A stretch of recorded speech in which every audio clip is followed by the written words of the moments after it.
on. There we go. All right. Two, two shoes. Billy Two Shoes.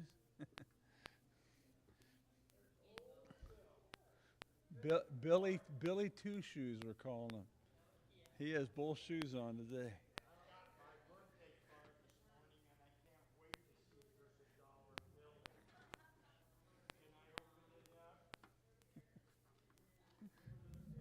All right. All right. Well, let's go ahead and we'll get started.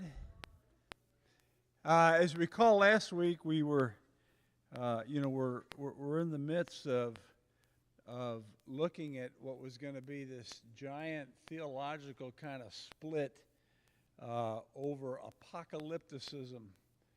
And we've been exploring that because while for us on this end we go, huh? Back then it was it was everything, and it was big, and it was significant what was going on. And so we looked at what we have here is we have these differing looks and approaches to things. We have that apocalyptic view of Stone that said, the kingdom of God, and the kingdom of the world have nothing to do with the kingdom of the world. You're existing here. We're waiting till Jesus comes back and can make it right. And there was others that viewed it in a very different light, and that was, the idea that yes, but look how things are progressing, and part of that what we call the post-millennial understanding of things, of look how things are getting better. When it gets better and better, then when it gets just right, then Jesus will come. And so very different views. And so there was going to be some great concerns that there were those that developed in their thinking as to what was the problem with this apocalyptic position. And we also said that the apocalyptic understanding of Lipscomb and of Bull and Warren Stone was different than what we called the fundamentalist position. They took it even further in the details. And so basically the Stone position was that this world is not our home. We should not get deeply engaged in it. And so you shouldn't vote. Some of them interpreted it that way. Shouldn't serve in the military, and that was going to become very significant when World War I comes up. And we will probably hit that today.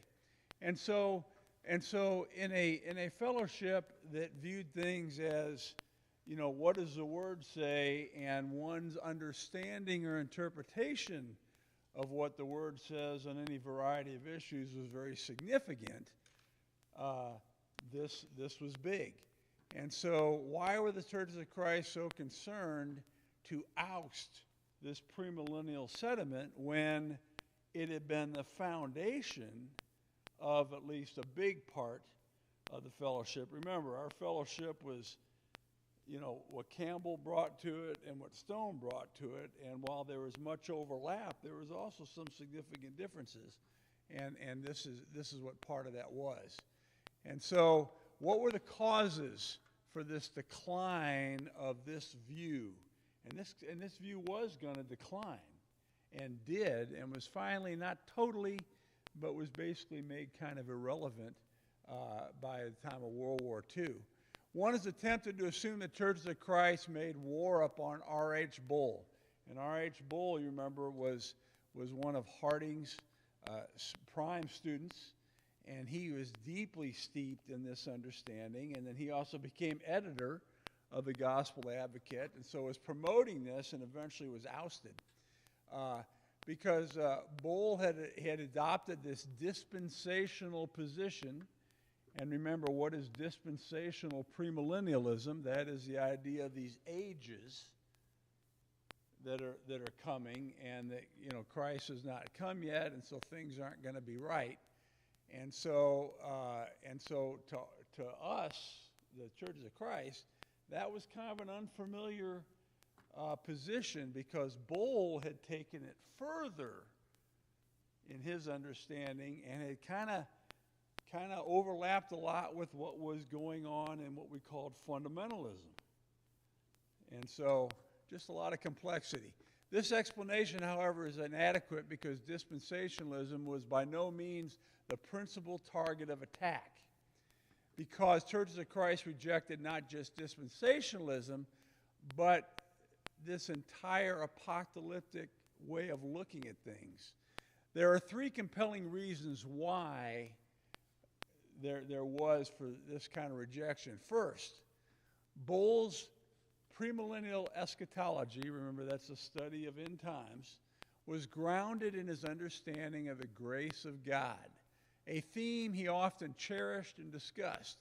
The very notion of premillennialism suggests reliance on divine initiative.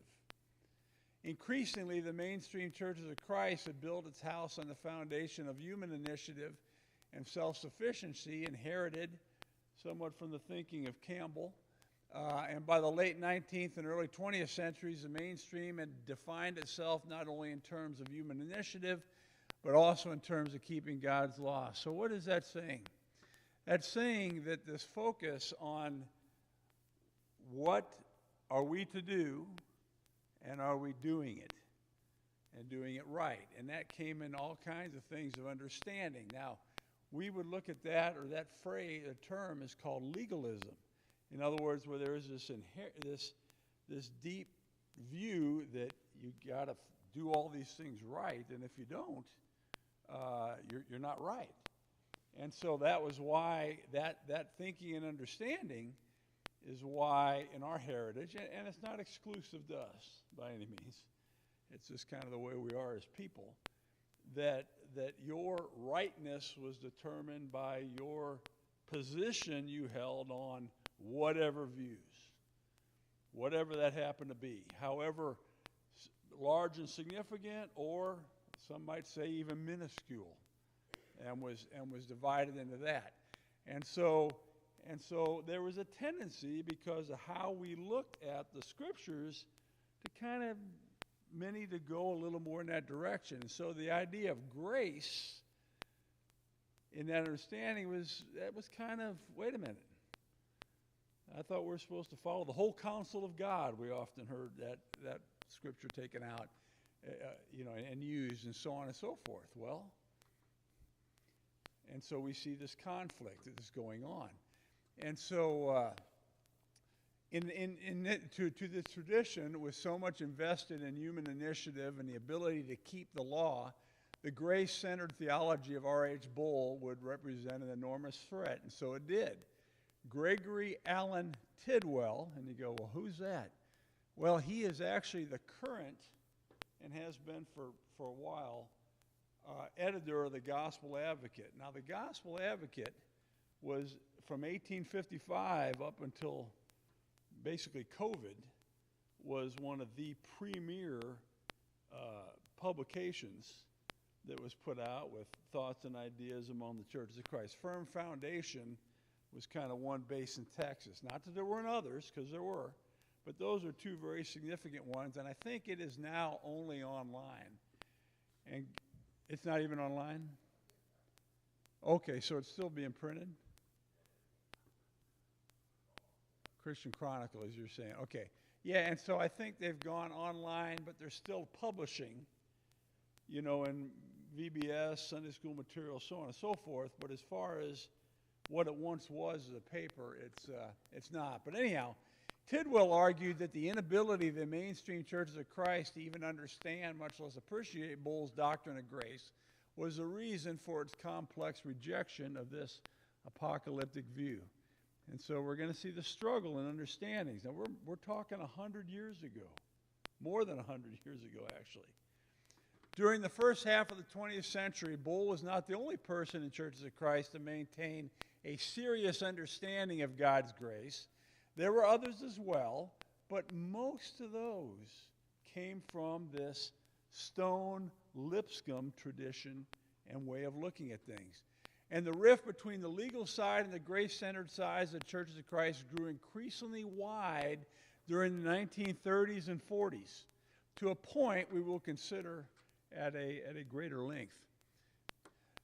Second, Bull's premillennial outlook completely undermined the prevailing identity of us Churches of Christ in the earliest 20th century, namely the conviction that Churches of Christ were identical in all essential respects to the churches of the apostolic age.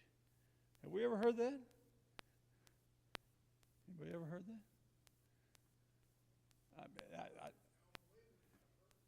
Well, that was a very standard position and preached often, you know, that we've got this all just right. And, you know, Campbell even thought some of that. I mean, we've restored these ways of doing things, and so that understanding was not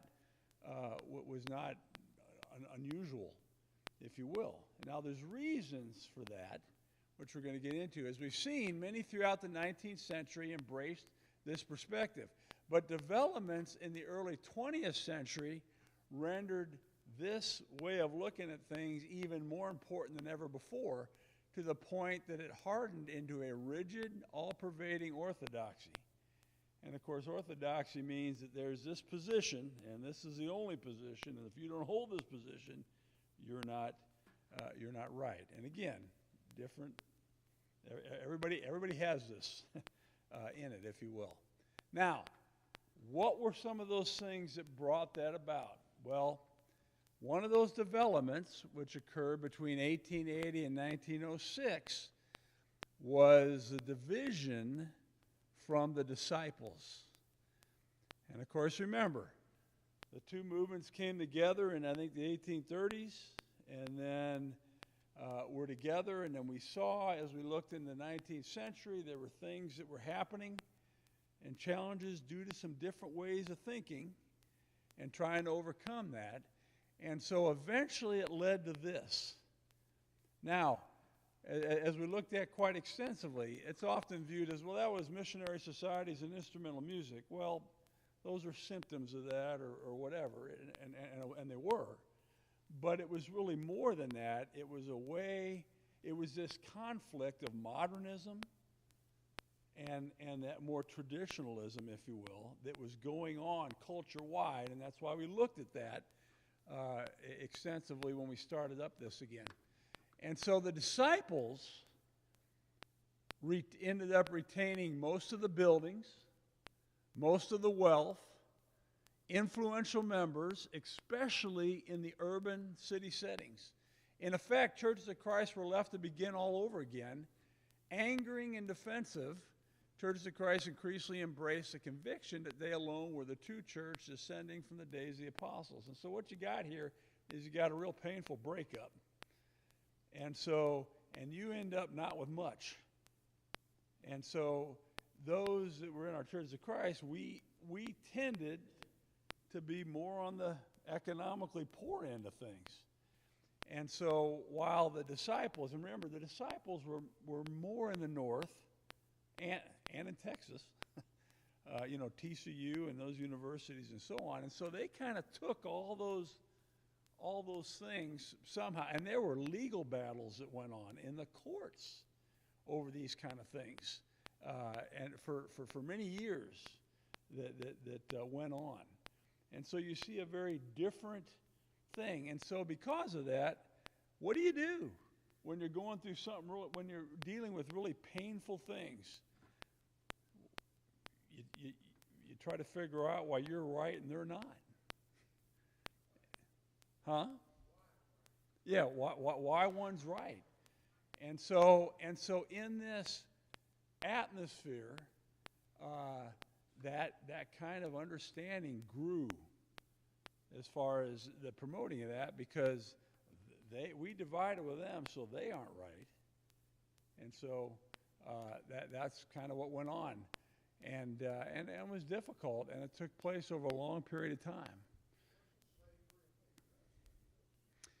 Well, question was asked, was slavery a major aspect of this? Well, that's a really interesting topic because Campbell, remember, Campbell died in 66. He died a year after the Civil War. And one of the things that he kept saying was, all these other groups, the Methodists, the Baptists, the others, they all divided over slavery. We did not. But that really wasn't accurate in hindsight. But what happened is that those sediments were there, and from all the things I've been able to read, is that out of deference to him, people weren't doing that, but once he was gone, a lot of this started happening. And so I don't know how else to say it. And so there was, but it wasn't a formal split over that like there was in other places. Something else, Ken? Oh.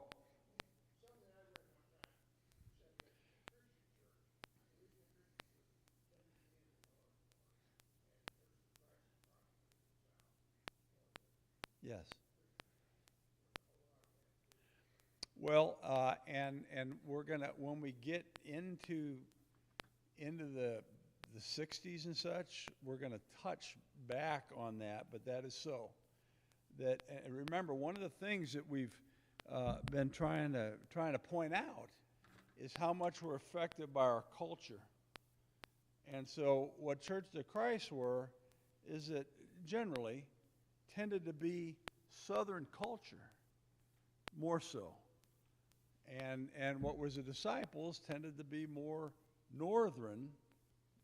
You know, there's a lot of overlap.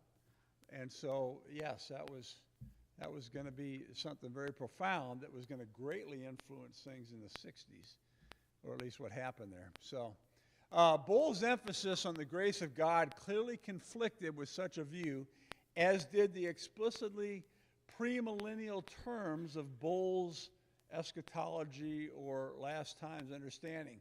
Bull argued that the church most assuredly was not the kingdom of God in its fullness and perfection, either at Pentecost or in its modern manifestation. He insisted that the kingdom would only come in the last days when Christ would rule the earth with the saints. In the meantime, the church was a manifestation of that kingdom that was in no sense perfect or complete. This had been the position of Harding and Lipscomb in the previous generation, but few now were prepared to accept it. And so what is he saying here? He's saying that, you know what, because there were those who were saying the church, how many of us remember sermons growing up exalting the church and holding it up almost above Christ? You know, and so the institution, if you will. And so Bull is one, he didn't hold to that, and neither did Lipscomb. And so what was it? Because why? They viewed, hey, we're sinful people. We're incapable of doing anything. And so things aren't going to be right until Christ comes. Whereas there was those, as we said, hey, look how things are progressing. Look how we're getting better. Look how the world is improving because of what we're doing. And so you see this clash of thoughts and ideas. Now, we saw L.S. White last week.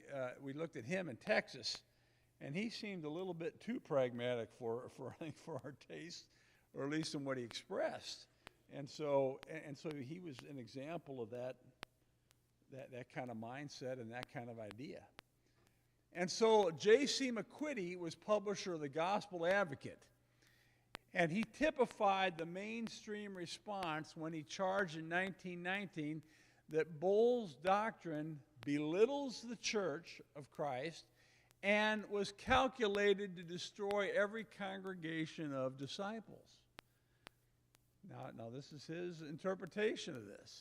And that was common, meaning that understanding. And so those who held this exclusivist self-understanding railed against his views in even the late 30s. And so this was going to go on for a few decades, this battle. And now you've heard me refer multiple times to our charter here. And this congregation was formed in 1960. Was that when was it, Ralph Sal? I got to look at my plaque back there that we have up near the restroom foyer there.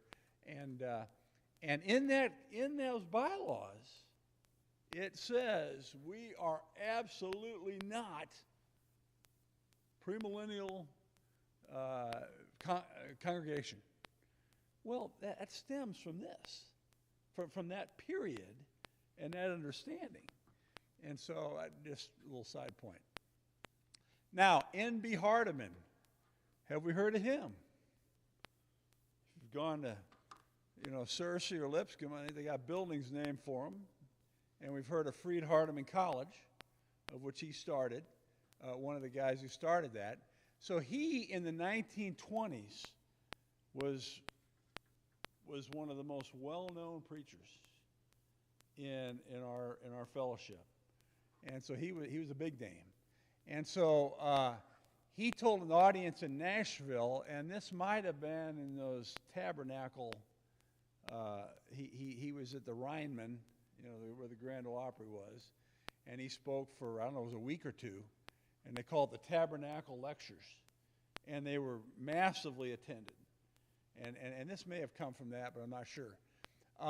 Where he said, hey, this eschatology of Bull makes the church an accident. Okay, so because what is he saying? Hey, the church isn't what it's to be, and so on and so forth, Bull said. And so he's saying, wait a minute, that's attacking the church in his view. Now, Bull would not necessarily say that, but it's an accident. The church is an accident. Anybody that holds the view that the church is an accident can't be right. And so what added on to that is, remember, Bull was publishing in the Gospel Advocate, and then he ran out in about 1915. This is 1938. And he was publishing in Word and Work, which was a publication in the Churches of Christ. It was more this premillennial view. And so what made Bull even worse was he ran articles in his journal that were written by people that were not of us, basically. He was doing it from those fundamental guys. He's putting articles in there by them, and so that kind of put another black mark against them, so to speak. And so this was kind of characteristic of those times. Now, while most of the emerging mainstream churches of Christ sympathized with the fundamentalist fight against modernism, and we talked about that extensively, a lot of overlap in those concerns of both, they nonetheless stood separate and apart from the formal fundamentalist movement. Now, even though, and you've probably heard this, people have often classified Churches of Christ as fundamentalists, or more so. Well, that's because of some of this overlap of we believe the Bible's God's word, so on and so forth. And yet, the Churches of Christ would say, no, we're not, we might have that, but we're not them.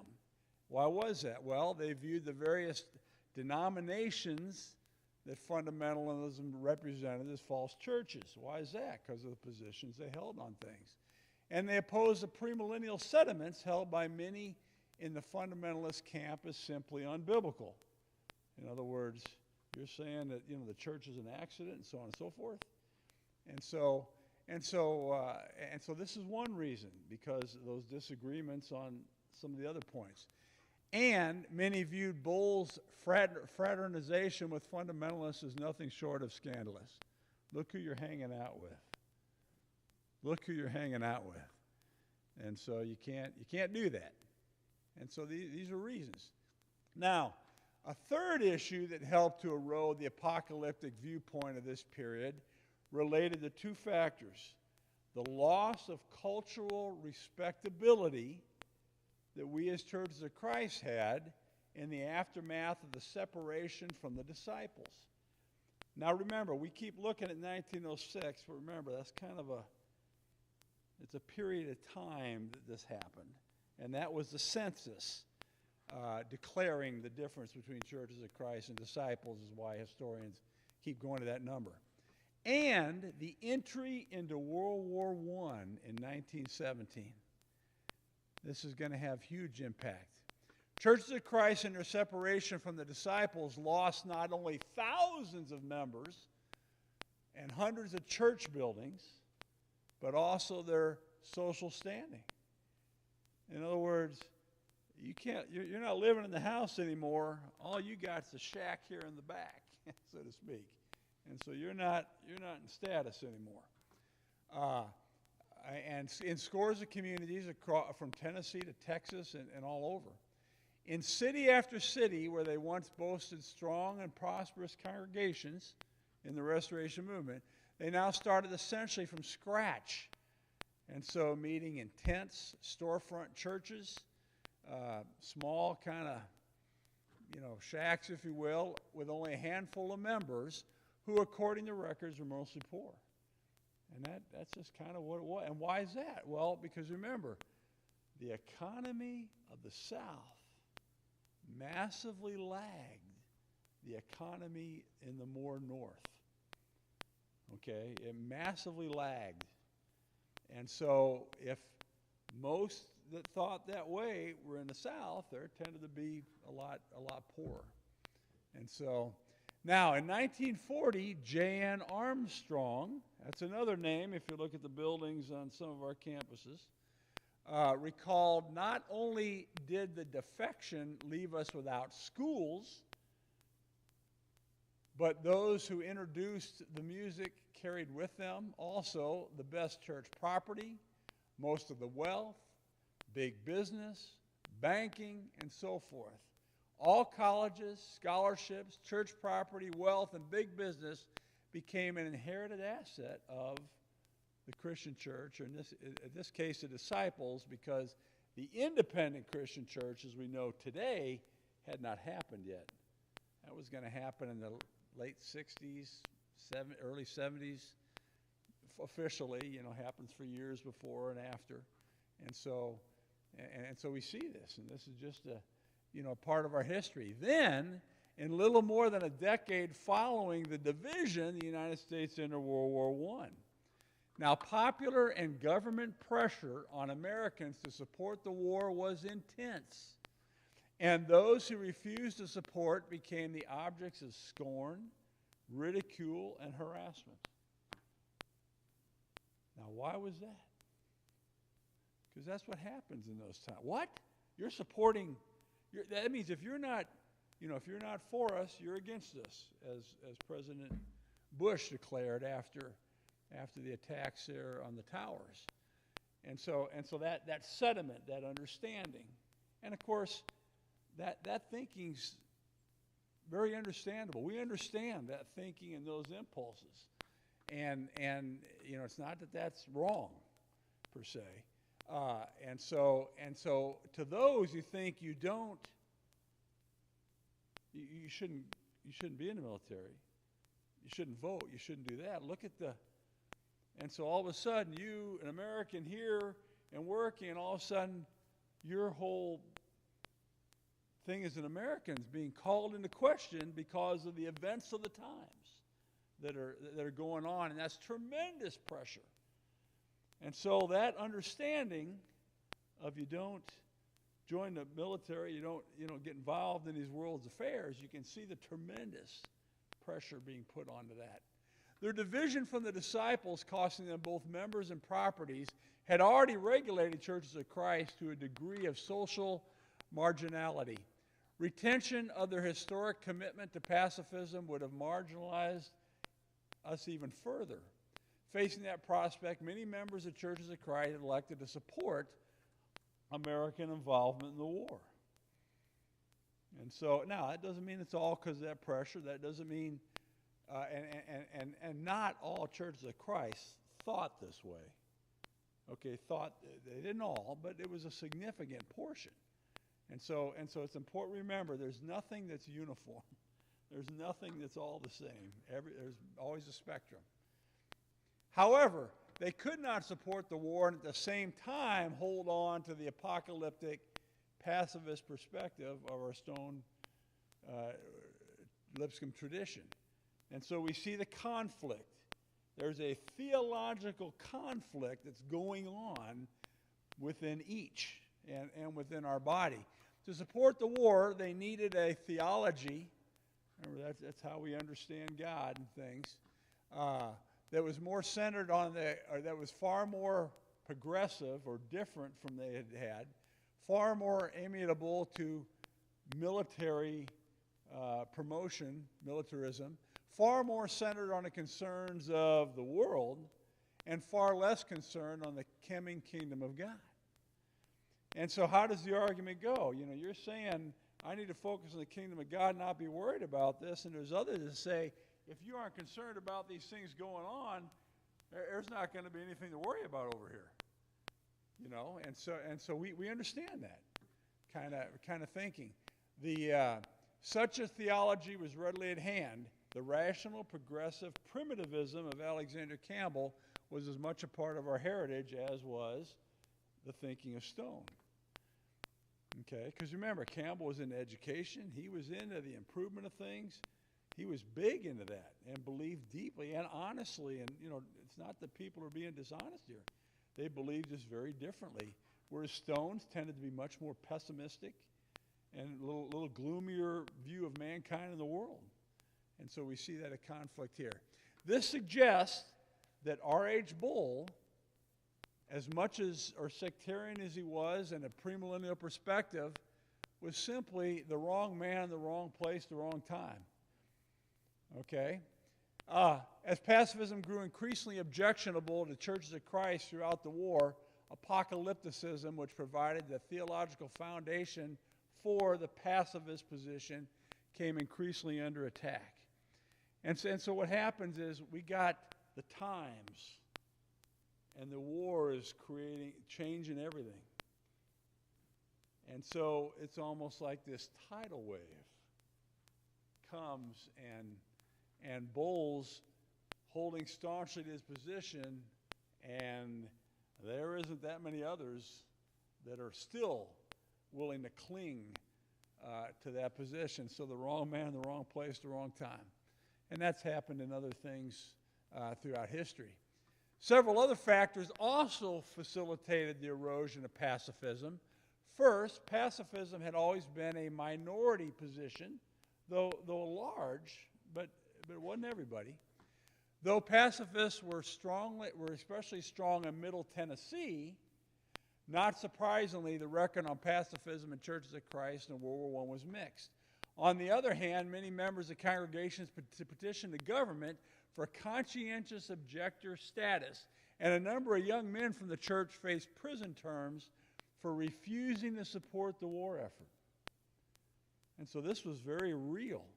Now, how many of us have ever seen the movie Sergeant York? Gary Cooper, 1940, Academy Award, all that, right? Now, I always thought he was a Church of Christ guy, but apparently not. But he was part of a fundamentalist group that, again, we talked about a lot of overlap. You're in the Appalachia, Tennessee, and so on and so forth, I think is where he was at. And so a lot of similarities. But anyhow, in that movie,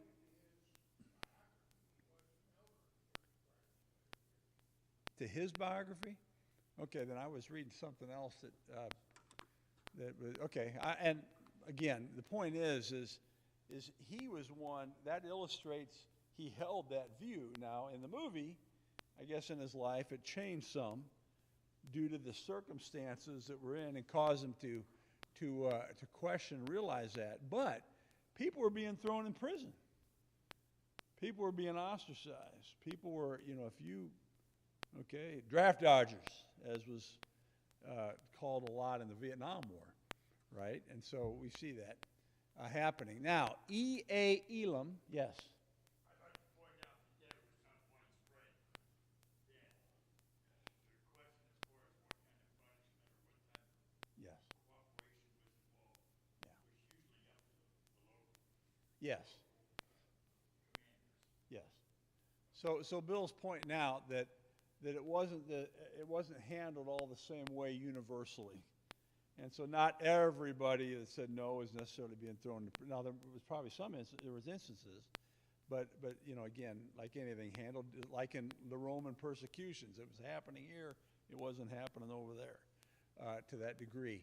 Now Elam Hall, I think, is at Lipscomb University, wrote in 1918 that thousands in the Church of Christ cannot consciously engage in carnal warfare. So he was one that was of the pacifist position at that time. And he says they can't do that. How can you hold on to your faith if you do that? Because those things, that understanding was determined, and so they did that. Carl. You know, you wonder about those people that oppose the war. I guess many people look at them as traitors. Sure. If they oppose the war, and you don't want to fight for our rights, so they're neighborhood before the church. Correct.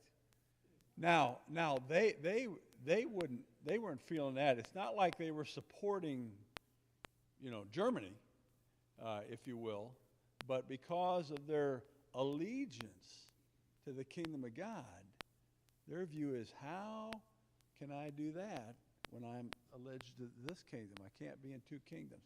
Joe.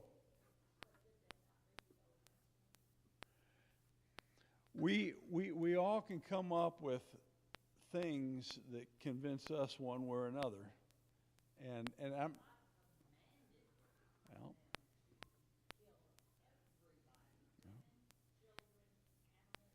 I did.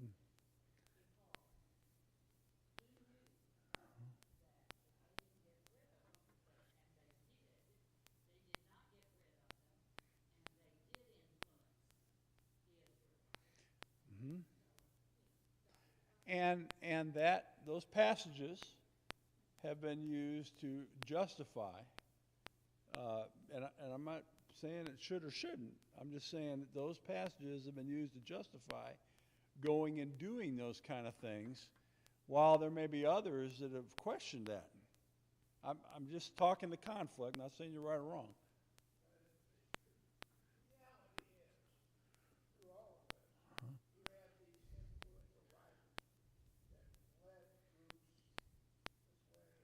Uh-huh.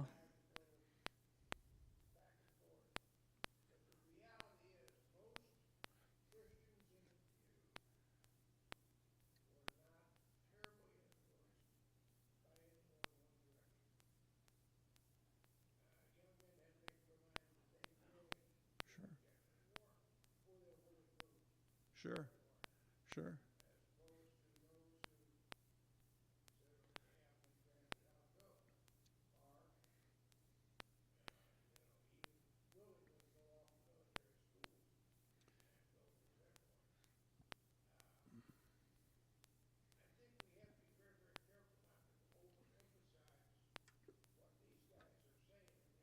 Yes.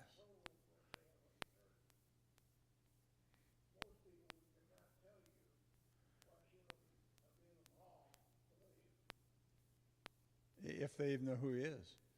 Yeah.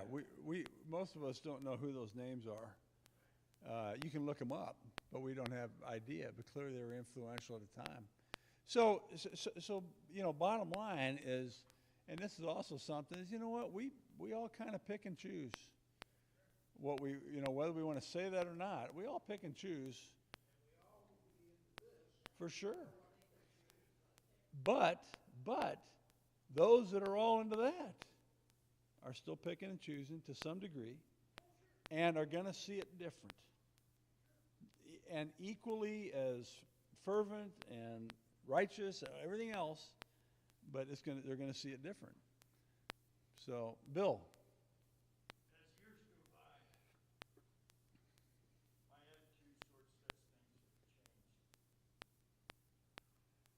of whether we should leave an indigent family who is dying on the vine at the border with Mexico and not giving them freedom and opportunity that I was blessed with by birth. Mm-hmm.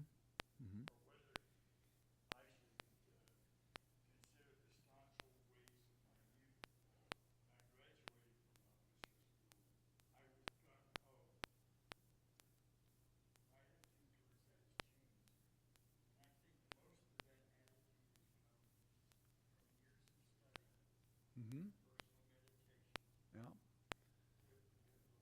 the Lord. Mm-hmm. And as you were saying what you were saying, I summed up my feeling of trying to clarify the picture of what would Jesus do. Mm-hmm. Mm-hmm. If you really focus on that, it will change a lot of thinkings in your heart. And Jesus died on the cross to protect us.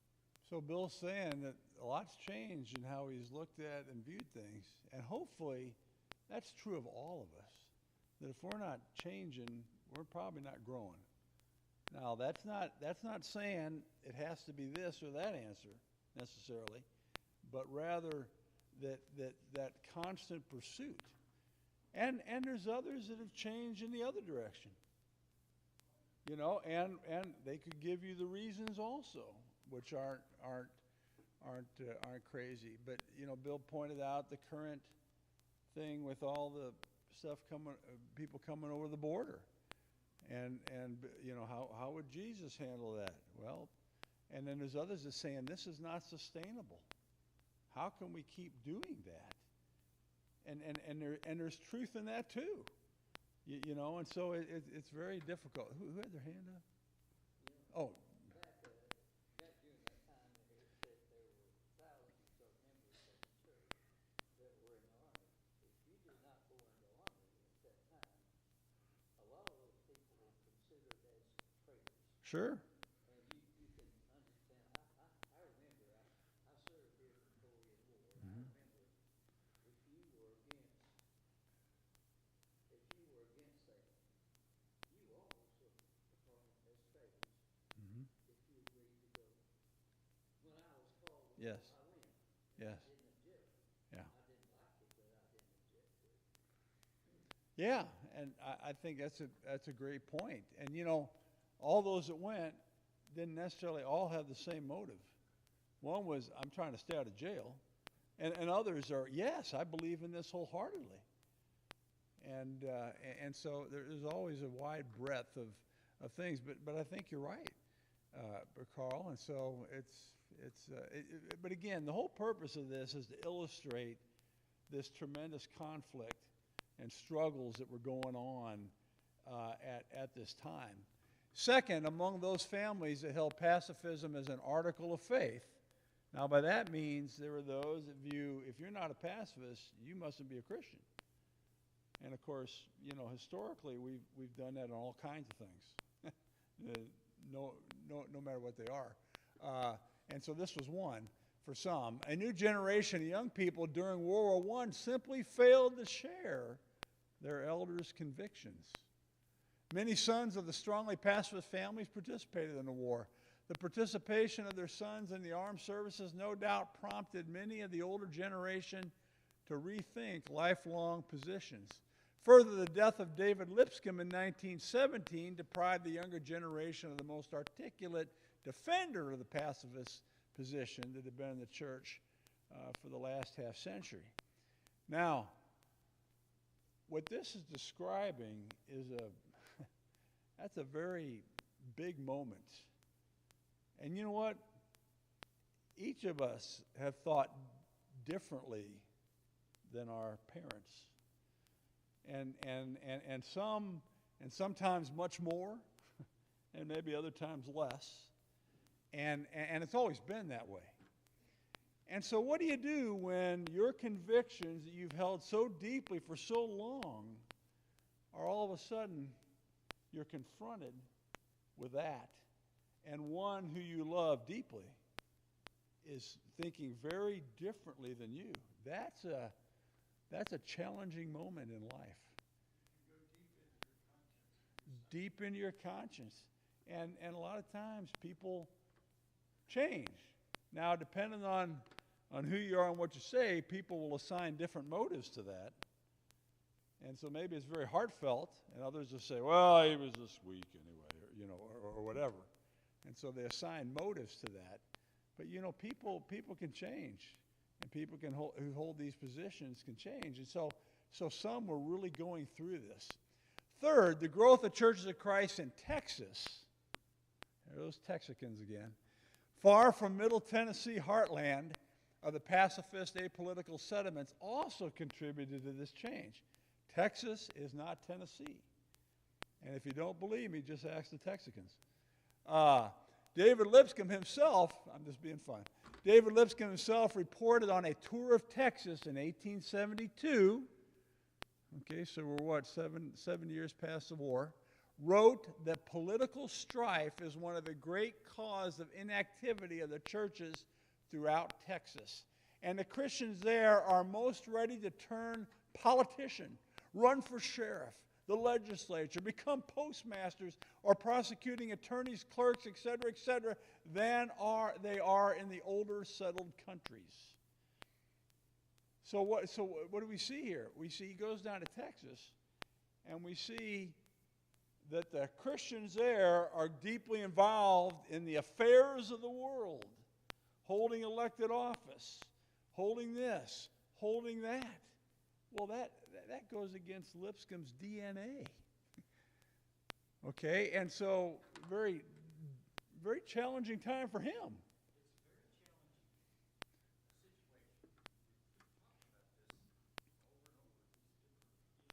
Uh-huh.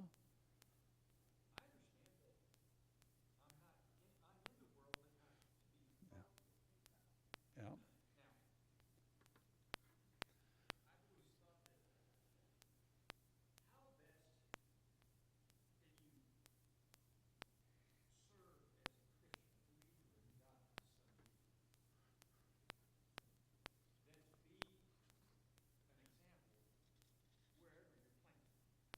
Mm-hmm.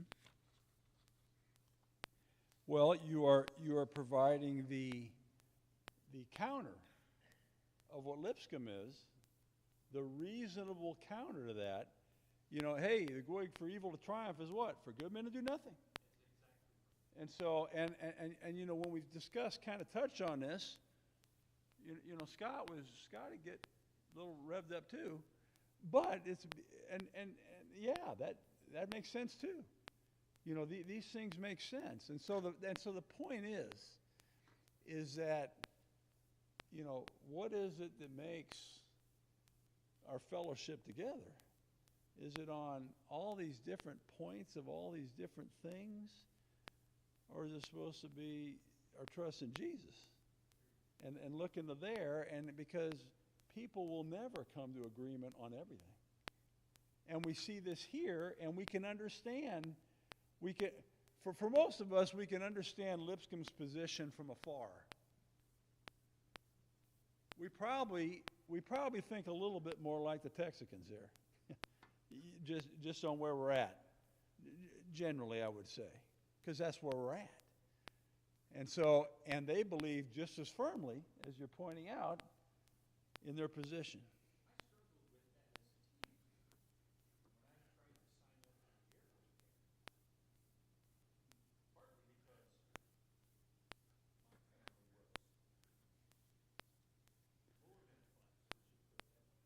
Okay.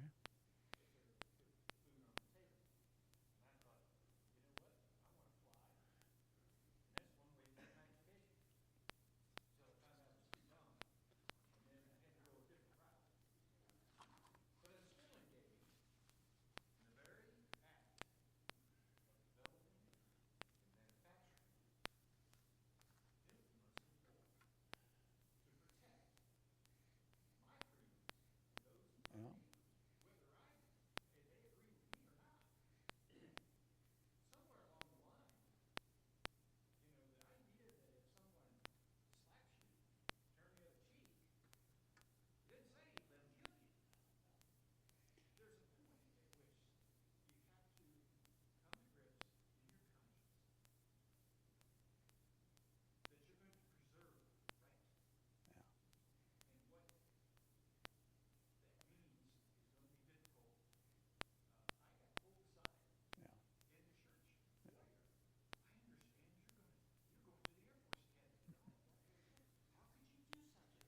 So you have some that were still, well, and that may or may not have been their motive.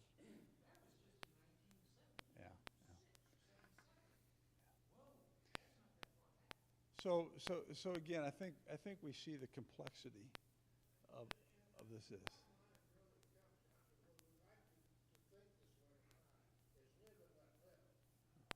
Yeah. You may be adamantly opposed to me, or to Carl, and the fact that we worked in building weapons of mass destruction, basically. An F-15 or a missile. And you may think that's terrible. On the other hand, you were involved in education, and that certainly ranges into areas where you have to deal with some really weird situations. So Sometimes. I mean, but we all had to adjust and come together on those points. Those are not the critical points of the church. But people made them. You know, you were faced, That's the point. you were faced with what I was faced when I was drafted Sure. during the Korean War. Sure. Not that I approved of the Korean War, but I chose to obey my country. Sure. And I went, even though I did not go and was not pleased with it. Sure. And again, you know what we've got? We're way over. Sorry. The idea of the terminology, sometimes you use the term live and let live. We understand that to mean one thing in this group, but out in the world, that's a totally different concept. Meaning you got to define your terms. Well, they don't have a clue as to where we're coming from in terms of why we do what we do. That's why has to reflect this. Yes, I understand. We're done. Only because of time. Only because of time.